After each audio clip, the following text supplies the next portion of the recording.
Learning by Doing presents The Mad Dash. Watch us every Tuesday morning on YouTube. Join me and multiple crew members as I take our Crowley catamaran from Sydney, Australia all the way up around the top to Lombok in Indonesia. Made possible by our patrons. Thank you very much, you guys, and also our sponsors here on board for this trip. Thanks so much, guys. You can also follow us along on Marine Traffic or Vessel Finder. Trade Runner is the name. Good morning, good morning. Another video here, Sailing Learning by Doing, on the Mad Dash. This time it is from Great Keppel Island to, well, Mid Percy, hopefully. We might stop in at Port Clinton, depending. There's not a lot of wind forecasted today, but Percy's would be around 125 miles. Should be doable. Get there around 10 o'clock at night maybe. It's 6 a.m. now. There is a bit of southeasterly forecasted, maybe 8-9 knots, maybe 10 if we're lucky. It's not much, but it's enough to get going. Got the new mainsail mounted, you saw in the last video, and yeah, we're back to a full kit. Even got the new chart plotter, brand new spanking.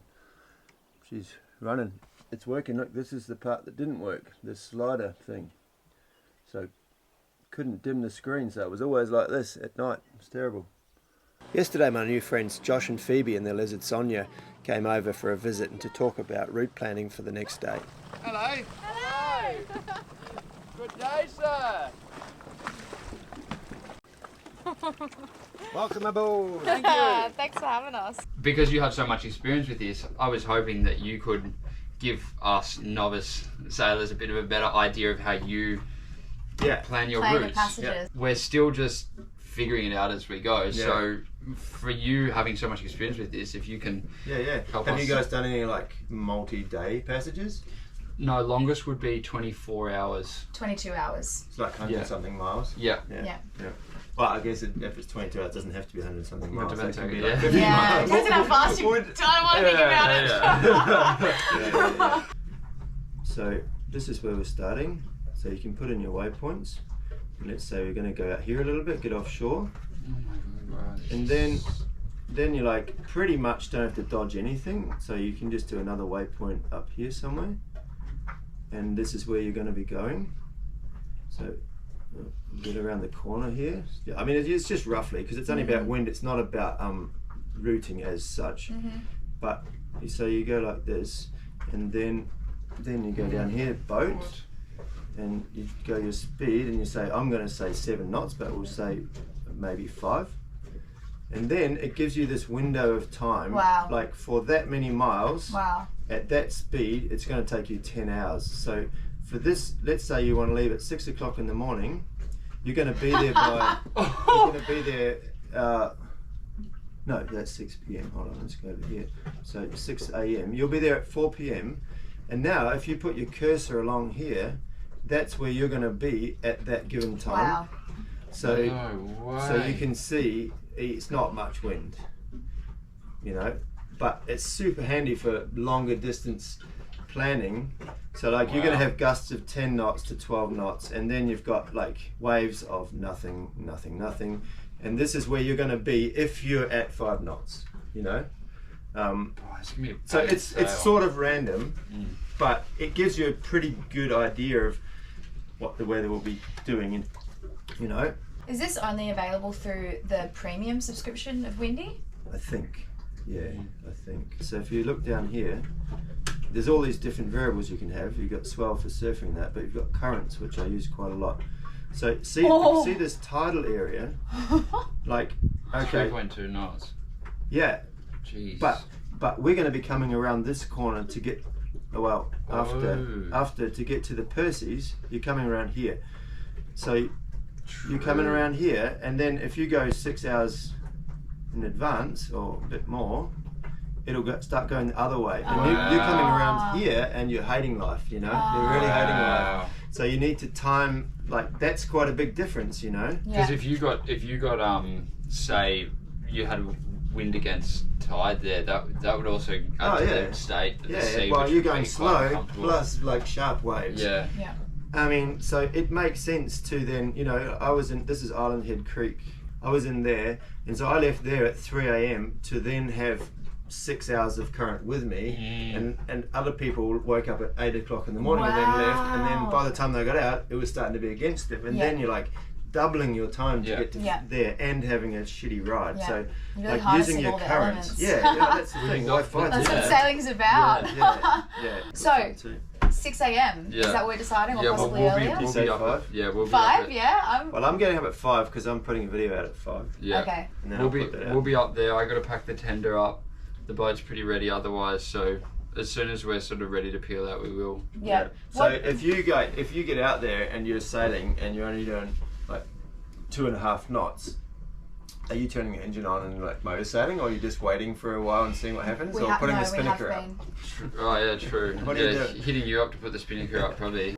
I also took the opportunity to go over to their boat at sunset and take some photos of them. They're such a stunning young couple, and in a former life I used to be a professional photographer, so yeah, it's always good to practice the art, and I'm sure they'll be stoked on these pictures.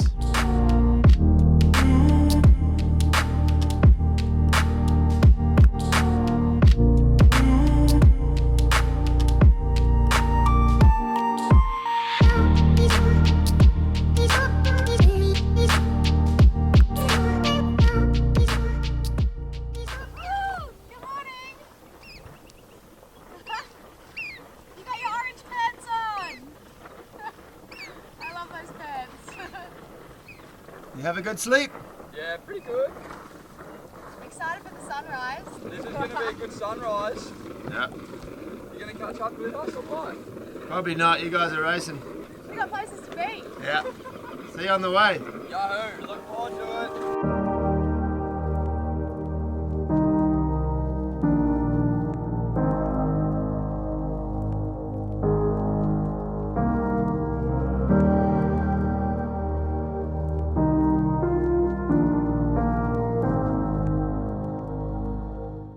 As we followed in a bloom out of the bay, these amazing big fat dolphins came and played on the bow for a while, and it's probably a bit of a sailor's legend, but it seems to be good luck when dolphins follow you out or welcome you into an anchorage. And yeah, we just set our course for north in the calm conditions motoring.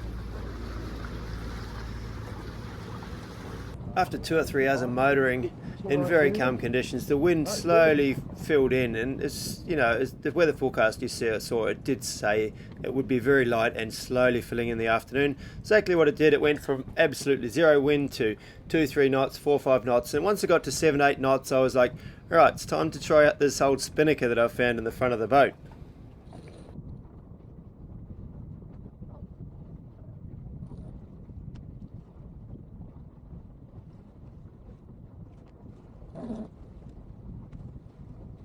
First time ever. That was good. Love the name of it. Bullfrog. It's quite nice, eh?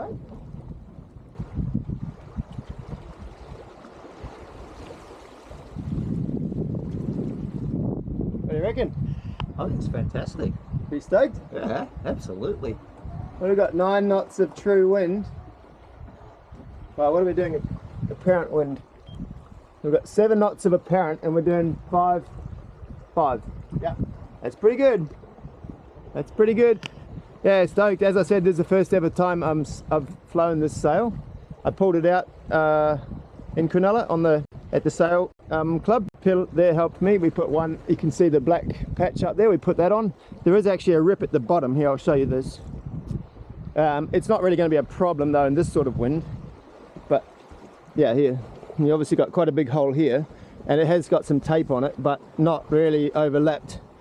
So I'll just put some tape on it, but both sides, and a bigger one. But it doesn't, I don't know, in this sort of wind it won't really matter. But apparently this sail is at least 32 years old, maybe 34, some accounts. This Bullfrog was or maybe still is, I don't know, sunscreen company, and they sponsored a boat for some race, and this was the sail they made. And so the blacked out part says something, I can see OC or LOC or something. Can you see what that reads? I can see the last 3 letters, OC. Sunblock, sunblock. Yeah, okay, Bullfrog sunblock, yeah. So yeah, but the design's pretty cool. If you're going to Indo and there's a surfing frog, I'm pretty down with that.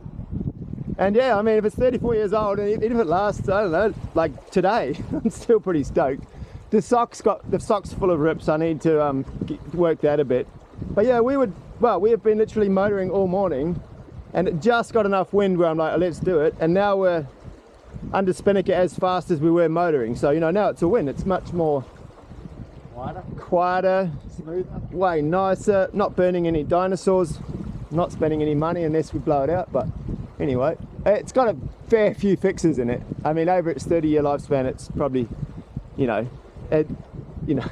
it's paid for itself 7,000 times already. But if I can suck some more life out of it, stoked. All right, just got some pretty good drone footage, and now I'm gonna go and try and adjust the sail. The shoulder up there is a bit like kinked, so I'm gonna try and let the tack up a little bit higher out in front of the boat a bit more.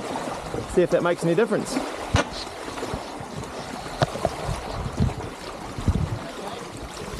Talking to the camera.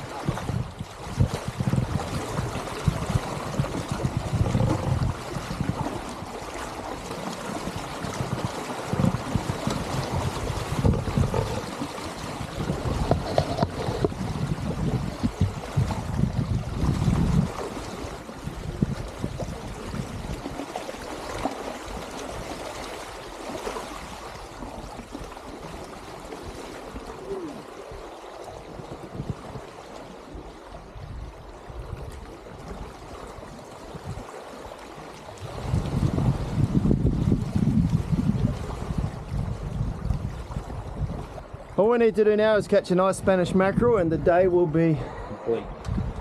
Yeah, I mean, I would say it's already a pretty big success. What do you got there? A bit of lunch. Yeah, a bit of chicken pasta.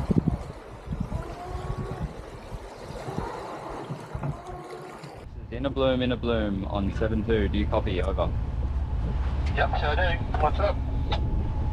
All set to get the Spinnaker up, I believe, although now the wind's pretty consistently over our starboard beam. Yeah, well, your Spinnaker will still fly on a beam breach, but it's not optimal for sure. But today is the optimal day to try and fly Exactly. it, that's for sure. There's no clouds around, no squalls. Yeah. The wind is not gusting.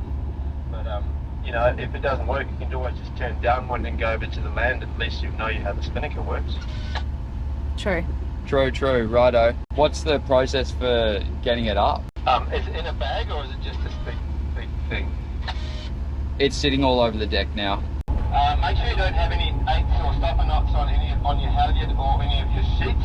If you need to let go for any reason, you just let it fly, and then get it back in control. So don't put stopper knots on anything. Yep, copy. If you've run all the sheets correctly and everything's right, make sure everything's like triple check that all the sheets are around the outside of, just make sure you're not going to get it up, because once you throw it up, it's going to catch the air, and if the sheets are run the wrong way, it's like, well, you've got to bring it down without getting in the water and everything. So triple check everything, that everything's run right, and then it's just a matter of someone pulling it up as fast as you can. Alright, well, we'll touch base, run through either sunk or swim. Oh man, I wish I would have been close and I could film it. This would be awesome. Good luck anyway. Thank you, you'll see it.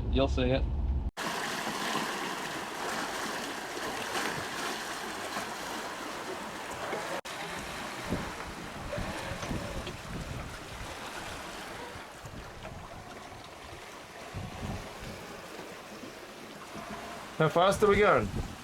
Doing 5 knots and 7 knots of breeze. Yeah, that's alright, isn't it? That's pretty good, we're doing well.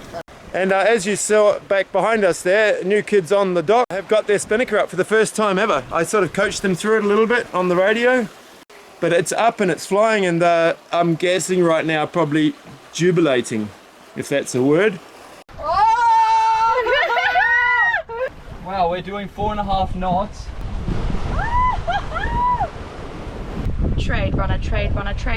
This is In a Bloom. Do you copy? Yeah, sure do. In a Bloom, how's it going back there? We have an important message, and that is wahoo! Yeah, I thought I heard something back there. It looks awesome, guys. Great. Anyway, we're honking along. There's a few boats around. We've got a boat called Oasis over here. They're young cruisers, and we've got a bloody lagoon there with its motor on following us, catching us up. Bloody lagoons. Yeah, stoked. Yeah, it's really, really cool to fly a Spinnaker. As you guys probably know, like, I don't know, it's just cool somehow. It's just a big sail, and it's turning the engine off when there's not much wind, but having the ability to still use it and go faster than you would be if you were motoring, but have no sound, and have this big, you know, surfing frog in front. The wind just stayed consistent, and we flew this Spinnaker for hours and hours and hours. Just cruising along, not faster, not slower, just gentle 5.5, 6.5 knots, and it was epic. We both just took a time out, had a nap, read a book. It was epic. This is Spinnaker sailing at its best. Got some whale action right here beside us. Pretty cool. They did a big jumps way further than distance, but they're coming against us and they're just passing right past us. There he is. This is great. They're moving quite fast actually. Yeah, they just moved. There he is. Splash. Oh, I got that one on full zoom.